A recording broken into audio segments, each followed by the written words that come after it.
Hello. आता आपण बघूया महा एपिसोडमध्ये तुला जपणार आहे या मालिकेचा एपिसोड रिव्ह्यू. आजच्या भागात आपल्याला बघायला भेटते की मंजिरी नर्मदाजवळ बसलेली असते आणि उगाचच मुद्दाम टोमणी मारत असते. काय मग नर्मदा, नव्या नातवाचं नाव काय ठेवायचं हा विचार करतेस का? आता म्हणजे घरी नवीन सून आली आहे तुझी, मग तर तू नातू तर तुला होणारच ना. काय ना नर्मदा, तुला ना काही कर्तृत्वच करता आलं नाही, जर तू चांगला नवराही शोधू शकली नाहीस. तेव्हा मंजिरी तिला बोलते की म्हणून तुझी ना अशी दयनीय अवस्था झाली. चल आपण एक पैंज लावूया. तू तुझ्या सुनेला एक चॅलेंज कर की तू तिला बोल की तू आई होऊन दाखवच. आणि जर असं झालं तर मी तुझ्यासाठी ह्या घरातले सगळे अधिकार आणि त्या घरातले किल्ल्या तुझ्या हातात सुपूर्द करेल. चालेल? तेवढ्यात नर्मदा तिच्याकडे बघते. तेवढ्यात माया तिचं काळं तोंड घेऊन घाईघाईत तिथे येते. तेव्हा माया घाईघाईत येते आणि बोलते, सासूबाई. तेव्हा नर्मदा तिच्याकडे बघते, तिचं काळं तोंड बघते आणि मंजिरीही बघते. मंजिरी हसायला लागते आणि बोलते, अगं ही तर आधीच तोंड काळं करून आली. तेव्हा नर्मदाकडे माया जाते आणि बोलते, सासूबाई. तेवढ्या ती मंजिरीकडे बघते आणि नर्मदाचा हात धरून तिला बाजूला घेऊन जाते. नर्मदा तिला विचारत असते की अगं बोल तरी, कोणी काय केलंय? इकडे मंजिरी बोलते, हा हल्ला नक्की मीराने केला आहे, म्हणजे आता युद्ध सुरू झालं तर. तेव्हा माया नर्मदाला घेऊन येते आणि तिला तिच्या खोलीमध्ये घेऊन ढकलते. तेव्हा नर्मदा बोलते की अगं माया काय झालं? तेवढ्यात दामोदरही तिथे बसलेला असतो. तेव्हा माया सरळच नर्मदाचा गळा धरते आणि बोलते की तुम्हाला कोणी सांगायला सांगितलं होतं मंजिरीला की मंजिरीने मला सांगितलं अंबिकाचा खून करायला? सांगा, कोणी सांगायला लावलं होतं? तेव्हा माया तिचा गळा सोडतच नसते. तेव्हा नर्मदा बोलते की अगं तूच सांगितलं होतं ना. तेव्हा माया बोलते, मी कधी सांगितलं? तुम्हाला माहिती ना ती मंजिरी कशी आहे. तेव्हा नर्मदा बोलते की अगं तूच सांगितलं होतं ना. तेव्हा माया तिचा गळा सोडते.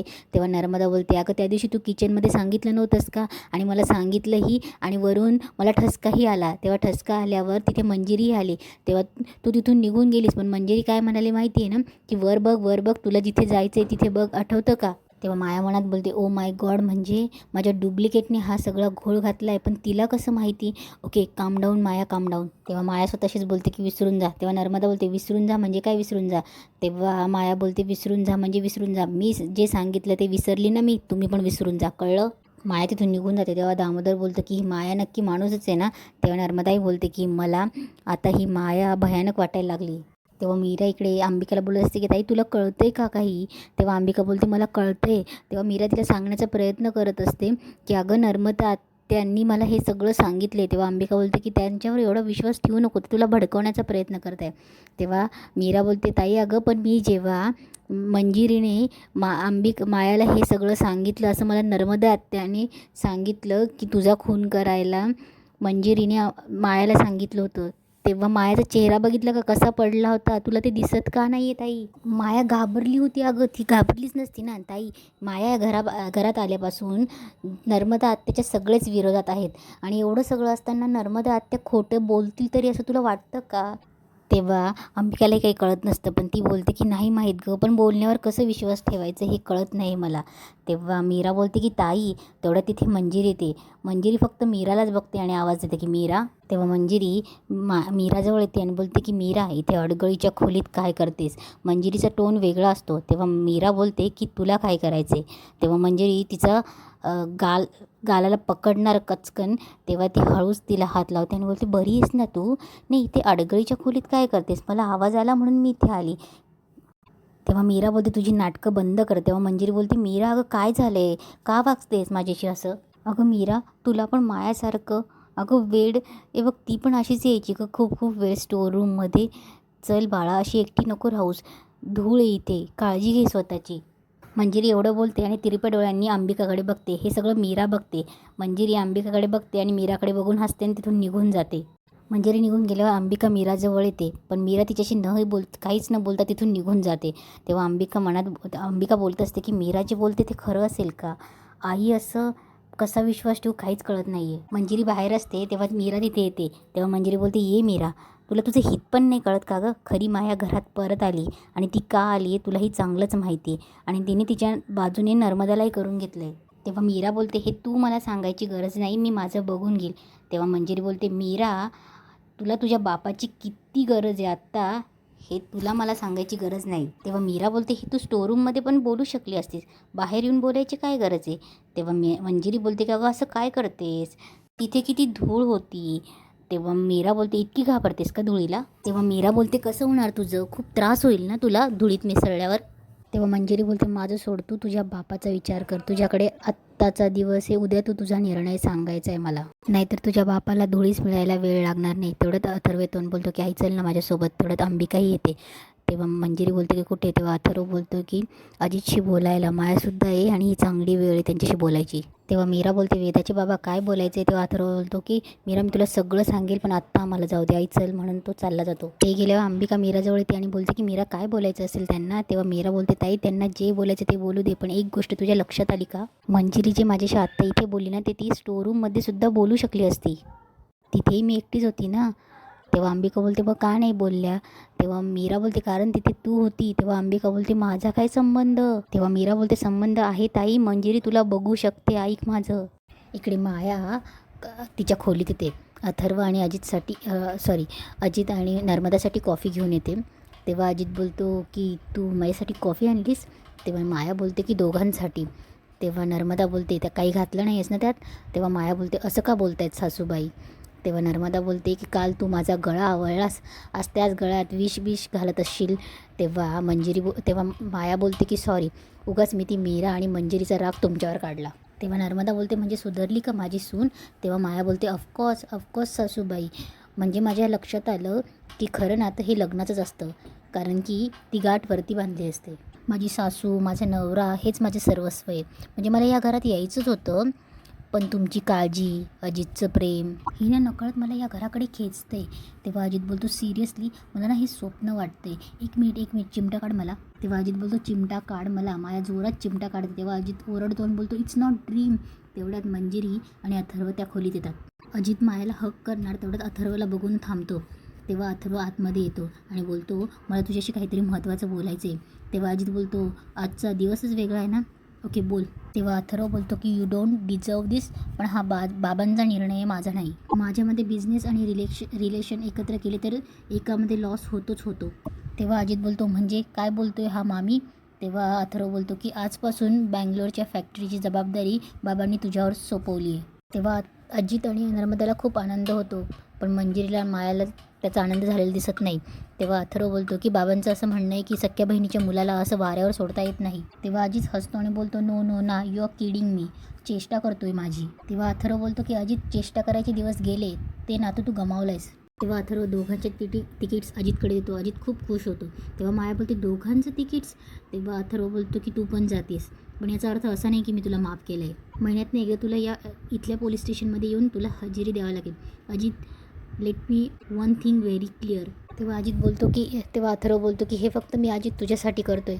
तेव्हा अजित खूप भारावून जातो आणि बोलतो की थँक्यू यार, थँक्यू. मला माहिती होतं की दादासाहेबांचा माझ्यावर आधीपासून खूप जीव आहे, म्हणजे करणारच ते माझ्यासाठी. तेव्हा तो मायाला बोलतो आता ना आपलं लाईफ खूप सेफ आहे, जाऊया आपण फ्लाईंग करूया. तेव्हा नर्मदा पटकन अजितच्या हातातून तिकीट्स घेते. तेव्हा नर्मदा बोलते एक मिनिट थांब अजित, मी बोलते ना. तेव्हा नर्मदा बोलते की माझा मुलगा कुठेही जाणार नाही, सांग दादाला, कारण की मी माझ्या कुटुंबापासून वेगळं राहू शकत नाही आणि आता हेच माझं कुटुंब आहे. जाऊन सांग दादाला. तेव्हा मंजिरी बोलते की नर्मदा अथर्व तुला विचारत नाही आहे, त्याचा निर्णय तो सांगतो आहे. तेव्हा अजितलाही जायचं असतं, त्याच्यामुळे अजित हुरळून गेलेला असतो. तेव्हा नर्मदा बोलते की वहिनी उगाच मध्ये तोंड घालू नकोस, माझ्या कुटुंबाचा निर्णय तो मी घेतला आहे, तू उगाच मध्ये बोलू नकोस. तेव्हा नर्मदा अथर्वकडे तिकीट्स देऊन देते. तेव्हा अथर्व ते तिकीट्स घेतो आणि बोलतो की अजित यू शुअर, हा निर्णय तुझाच आहे, तुला ही संधी जाऊ द्यायची आहे. तेव्हा माया अजितला काहीतरी खूण होते. तेव्हा अजित बोलतो की हो माझाच निर्णय हा. अजितची इच्छा नसताना अजित हो तो बोलतो. तेव्हा मंजिरी अथर्व बोलते की चल अथर्व, आणि अथर्व मंजिरी तिथून चालले जातात. तेव्हा माया बोलते की हे बँगलोरचं प्रकरण इतकं सोपं नाही आहे हं. तेव्हा नर्मदा बोलते हे वाटतं इतकं सोपं नाही आहे.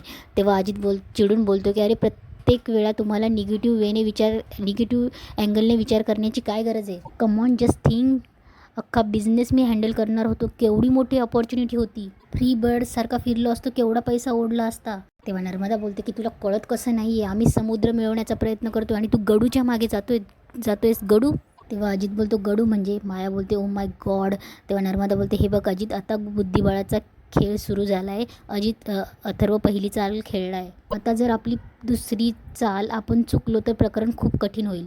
कळतंय तुला? तेव्हा माया बोलते कळतंय का, आपल्याला मंजिरीचा काटा काढायचा आहे. तेव्हा अजित ॲग्री होतो. तेव्हा नर्मदा बोलते नाही, मंजिरीचा नाही, माझ्याकडे एक वेगळीच आयडिया आहे. आपल्याला मीराचा काटा काढायचा आहे आणि तो आळ त्या मंजिरीवर टाकायचा. तेव्हा अजित बोलतो म्हणजे एका दगडामध्ये 2 बायका. तेव्हा मायाही हसते आणि बोलते फॅन्टॅस्टिक. इकडे अथर्व खोलीत येऊन चिडचिड करत असतो आणि बोलतो की आय कांट बिलीव्ह धिस. तेव्हा मीरा बोलते की वेदाचे बाबा काय झालं. तेव्हा अथर्व बोलतो की मायाला बाहेर काढण्याची चांगली संधी चालून आली होती, मी अजितसाठीच तिकीट्स बुक केले. तेव्हा अजित एक्सायटेड होता, पण वेळेवर त्याने माघार घेतली. आता दुसरं काहीतरी प्लॅन करावं लागेल.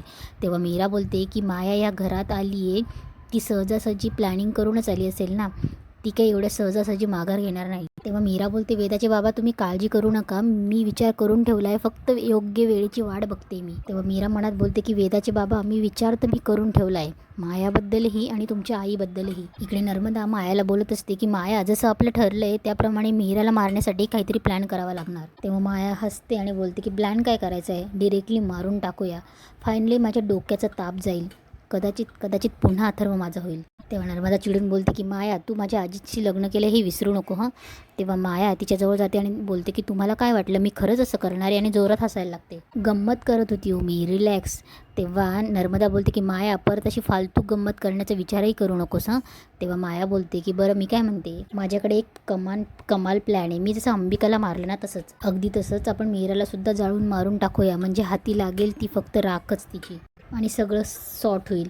तेव्हा नर्मदा बोलते हे असले विचार करतेस ना म्हणून तुला जेलमध्ये जावं लागलं आहे. गळा कापण्यासाठी दरवेळेस तलवारच उचलायची गरज नसते, गळा केसांनीही कापला जाऊ शकतो. थोडा वेगळा विचार कर, मीराचा खून आणि आरोपी मंजिरी, आणि हा प्लॅन आपल्याला उद्याच्या उद्याच उरकावा लागणार आहे. तेव्हा माया बोलते उरकूया, आणि दोघी जोरजोरात हसत असतात. इकडे अथर्व आणि मीरा रात्री झोपलेले असतात. मीराला तिच्या बाबांचं सारखं स्वप्न पडत असतं. तेव्हा ती स्वप्नातून उठते आणि जोरात ओरडते की बाबा. तेव्हा अथर्वही उठतो आणि बोलतो की मीरा. तेव्हा मीरा बोलते की नाही ती झोप येत नाही आहे. तेव्हा अथर्व बोलतो की कशी झोप येणार, डोक्यातले विचार कमी कर ना मीरा, का ओव्हर थिंकिंग करतेस. तेव्हा तो मीराला हात लावतो. तेव्हा बघतो तर तिला खूप ताप आलेला असतो. तेव्हा अथर्व बोलतो की मीरा तुला ताप आलेला आहे. तेव्हा मीरा बोलते की हो कणकण जाणवत होती मला, मी गोळी घेतली. तेव्हा अथर्व बोलतो की मीरा हे हल्ली खूप होते तुझ्यासोबत, खूप हलगर्जीपणा करतेस तू. तुला कदाचित स्वार्थी वाटेल मी, पण माझ्यासाठी निदान आमच्यासाठी तरी स्वतःची काळजी घे, तब्येतीकडे लक्ष दे. मीरा घरातले हे प्रॉब्लेम्स आहेत जे काही आहे ते टेम्पररी आहे, निघून जातील एक दिवस. आपलं आयुष्य एक दिवस नॉर्मल होईल आणि तेव्हा तू फिट नसलीस तर काय फायदा, आपल्याला ते एन्जॉय करता येणार नाही. प्लीज अति विचार करू नकोस, डोकं शांत ठेव आणि झोप. आणि जर तुला उद्या बरं वाटलं नाही तर आपण डॉक्टरांकडे जाऊ, आर्ग्यू करू नकोस. तेव्हा अथर्व मीराला शांत झोपायला लावतो.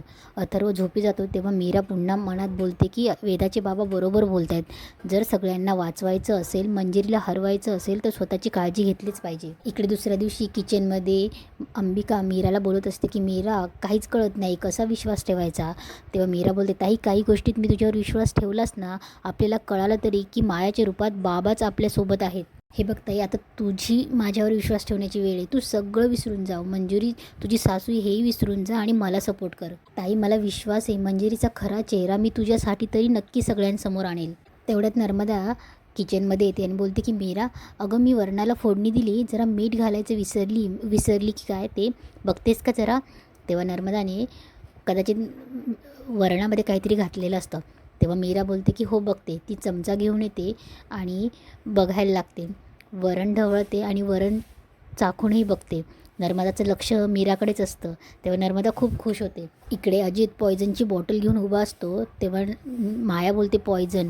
तेव्हा अजित बोलतो not just poison, deadly powerful poison. तेव्हा माया बोलते तुम्ही काल मला लेक्चर दिलंत ना, आणि आज तुम्ही तेच करतायत. थर्ड क्लास फालतू प्लॅन आहे तुमचा, कळलं. तेव्हा नर्मदा बोलते अजिबात फालतू प्लॅन नाही आहे, आणि मी जसं ठरवलं आहे ना तसंच करणार आहे, तू नको काळजी करू. केसांनी गळा कापणार आहे मी मीराचा. तेव्हा माया बोलते कसा. तेव्हा नर्मदा बोलते चमच्याने. तेव्हा माया बोलते चमच्याने. तेव्हा नर्मदा बोलते हे बघ, स्वयंपाक झाल्यावर मीराची सवय प्रत्येक पदार्थ चाखून बघण्याची, आणि ती चव ती चमच्याने घेते आणि आपण त्या चमच्याला विष लावायचं. तेव्हा माया हसते आणि बोलते आणि मग मीराच ते पॉयझन स्वतःच्या हाताने स्वतःच्या पोटात टाकेल. तेव्हा अजित बोलतो की आणि on the spot death, you know what, एका थेंबामध्ये 50 माणसं मरू शकतात, एवढं डेडली आहे. तेव्हा नर्मदा ते बॉटल घेते आणि बोलते आणि आपल्याला फक्त एकीलाच मारायचं आहे, ती मेली की त्याचा फटका दुसरीला बसायला हवा. तेव्हा माया बोलते नाही पण 1 मिनिट, जर मीरा स्वतःचा जीव घेणार आहे, पण मग हा ब्लेम आपण मंजिरीवर कसा शिफ्ट करायचा. तेव्हा नर्मदा बोलते थांब थांब, सगळंच कसं सांगून टाकणार आहे मी तुला, केल्याने होतं आहे, आधी केलंच पाहिजे, मग होईल सोन्याहून पिवळं. इकडे रात्री मीरा विचारात करत असते की मंजिरीचं सगळं खरं रूप हा सगळ्यांसमोर आणणार, फक्त आता वेळ पाहिजे योग्य. नर्मदा आणि माया पटकन दोघी किचनमध्ये येतात आणि त्यांची प्लॅनिंग सुरू करतात. नर्मदा सगळे चमचे काढून आणते आणि किचनमध्ये लपवून देते. तेव्हा माया बोलते की तुम्हाला खात्री ना नक्की ती चमचा घेईल म्हणून. तेव्हा नर्मदा बोलते की अगं मी तिला बघितलं आहे, ती पटकन कुठलाही चमचा घेते आणि भाजी चाखत असते ते, आणि हाच चमचा आपण तिथे एकटाच ठेवायचा म्हणजे ती तोच घेणार. तेव्हा ती तिला लक्ष ठेवायला लावते. माया लक्ष ठेवत असते कोणी येतं का नाही. तेव्हा नर्मदा पटकन 20ची बॉटल काढते आणि एक थेंब त्या चमच्यावर टाकते आणि तो चमचा ठेवलेल्या जागेवर ठेवून देते. तेवढ्यात माया बघते मीरा येत असते म्हणून. तेव्हा माया बोलते की आली पटकन आवरा. तेव्हा नर्मदा पटकन बॉटलचं झाकण लावते आणि साडीच्या पदरामध्ये ती बॉटल लपवून त्या दोघी पटकन निघून जातात. मीरा विचार करत येत असते की आज काही करून अडगळीच्या खोलीत जावं लागणार. तेवढ्यात नर्मदा आणि माया तिला मध्येच अडवते आणि नर्मदा बोलते की मीरा आम्ही चवळी भिजत ठेवली आहे, चवळीची उसळ करायची, लक्षात आहे ना. तेव्हा मीरा बोलते की तेवढ्यात तिथे अथर्व येतो. तेव्हा अथर्व मीराच्या गळ्याला हात लावून बघतो आणि बोलतो की बरं वाटते का तुला आता, ताप तर कमीच आहे. तेव्हा मीरा बोलते हो सकाळपासून मला बरं वाटते. तेव्हा अथर्व बोलतो की चल आपण मग बाहेर जाऊया. तेवढ्यात नर्मदा आणि माया एकमेकींकडे बघतात. तेव्हा नर्मदा बोलते की अरे अथर्व आत्ता कुठे बाहेर जातोय, अरे स्वयंपाकाची वेळ आहे ना आत्ता कुठे बाहेर घेऊन जातोय. तेव्हा अथर्व हसतो आणि बोलतो आत्या मी माझ्या बायकोला बाहेर घेऊन जातोय, तुझ्या सुनेला नाही. तेव्हा अथर्व मीराला बोलतो, हात पुढे करतो. तेव्हा मीराही त्याचा हात धरून जायला लागते. तेव्हा नर्मदा बोलते की अथर्व नाही म्हणजे बाहेर जा तुम्ही, स्वयंपाकाचं काय, माया आहे ना, माया करेल सर्वांचा स्वयंपाक. तेव्हा मीराला काय वाटतं माहीत नाही. तेव्हा मीरा पटकन अथर्वचा हात सोडते आणि बोलते की वेदाचे बाबा आज नको ना बाहेर जायला, नंतर जाऊयात. तेव्हा नर्मदाची चाल वर्कआउट होते. तेव्हा मीरा आलीच म्हणून निघून जाते. अथर्व जाऊन सोफ्यावर बसतो. तेव्हा नर्मदा मायाला बोलत असते की मासा गळायला लागला. मीरा किचनमध्ये येते आणि लगेच स्वयंपाकाला लागते. तेव्हा बोलत असते की नेमकं काय करावं ना तेच कळत नाही. मंजिरी तिच्या काळा जादूने खेळ खेळते, पण मी सामान्य माणूस आहे, कशी उभी राहू तिच्यासोबत. आता तर बाबा पण सोबत नाहीयेत, आजी पण सोबत नाहीये, काय झालं असेल आजीला काहीच कळत नाहीये. तेव्हा मीरा बोलते नाही मीरा इतका विचार करून नाही चालणार, आता ठरवलं ते ठरवलं. इकडे नर्मदा आणि माया गुपचूप मंजिरीच्या खोलीत येतात. त्यांना ती बॉटल लपवायची असते. तेव्हा नर्मदा बोलते की अशी जागा शोधूया जिथे आपल्याला शोधायला वेळ लागायला पाहिजे. तेव्हा ते दोघी जणी कपाटात बॉटल ठेवतात कोपऱ्यामध्ये. त्या बॉटल ठेवून निघायला लागतात. तेवढ्यात मंजिरी त्यांच्यासमोर येऊन उभी राहते. तेव्हा मंजिरी बोलते की तुम्ही दोघी इथे काय करतायत माझ्या खोलीत. तेव्हा नर्मदा बोलते बघायला आलो होतो दादा आलाय की नाही, तुम्ही लोक तर आम्हाला काही सांगणार नाही, म्हटलं स्वतःच जाऊन बघून यावं, चल ग. तेव्हा मंजिरी बोलते घराच्या किल्ल्या कमरेला बांधून फिरता येत नाही म्हणून सुनेला कमरेला बांधून फिरतेस का. तेव्हा नर्मदा हसते आणि बोलते की काय ना, माझी सून माझ्याबरोबर फिरते, माझं ऐकते, तुझी सून तुझ्याबरोबर फिरणं तर काय ग, साधं ऐकत सुद्धा नाही तुझं. तेव्हा नर्मदा हसून मायाला घेऊन निघून जाते. तेव्हा मंजिरी विचार करते काहीतरी गडबड नक्की आहे, पण काय. इकडे मीरा जेवण बनवत असते, उसळ बनवून होते. तेव्हा तिचं त्या चमच्याकडे लक्ष जातं. ती तो चमचा घेते आणि भाजीत घालून तू भाजीत चाखणार, भाजीत घालते. तेवढ्यात अंबिका येते आणि बोलते की मीरा. तेव्हा मीरा बोलते की ताई मी एक प्लॅन बनवला आहे, तो चमचा टाकण्याचं तसंच राहून जातं. तेव्हा अंबिका बोलते की माझा एखादी. तेव्हा अंबिका बोलते की मला काहीतरी गडबड वाटते ग, ही माया नक्कीच काहीतरी करते, आपण तिच्याकडे लक्ष ठेवायला हवं, ती एकटी नाही आहे, नर्मदा आत्या आहेत तिच्यासोबत, बरं वेदा कुठे. तेव्हा मीरा बोलते की अनन्याताई आहेत तिच्यासोबत, मी हे झालं की येतेच. मीरा शेवटी तो चमचा घालून भाजी ढवळते. इकडे मंजिरीला मार्जरी बोलते की मंजिरी मोठा घात होणार आहे, चीर तारुण्य धोक्यात आले, मला संकेत मिळाले की मीराच्या जीवाला धोका आहे. तेव्हा मार्जरी बोलते तिला वाचव तिला. तेवढ्यात मंजिरीचा खडा चमकायला लागतो.